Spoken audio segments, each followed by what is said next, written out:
ពិភពលោកញាក់ផ្អើលកោតទោសយ៉ាងទម្ងន់ចំពោះអ្នកដឹកនាំសព្វថ្ងៃអញ្ចឹងហើយបានខ្ញុំជំរាបបងប្អូនខាងរក្សាសភាពការពីកម្មវិធីខនេះជំរុញឲ្យមានដំណោះស្រាយកាន់តែឆាប់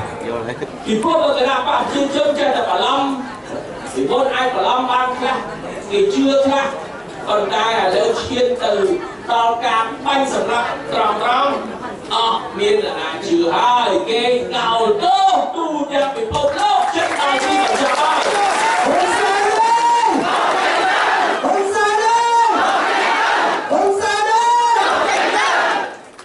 យជួយគណៈបកសង្គ្រោះជាតិចិនសាធារណរដ្ឋឃើញច្បាស់ថាគណៈបកប្រជាជនគឺលើពីក្រោយថៅកែគាំទ្រថៅកែចិត្តខ្មៅជាជាន់បងអត់កម្មករដែលជាកូនខ្មែរសាច់ឈាមខ្មែរតែគណៈបកសង្គ្រោះជាតិ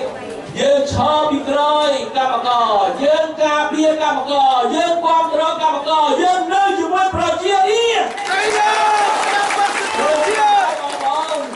ជម្រើសឃើញច្បាស់គណៈបកប្រជាជន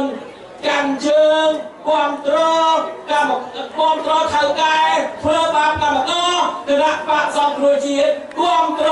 ការពារកម្មករដូច្នេះប្រជារាស្ត្រខ្មែរទាំងអស់រួម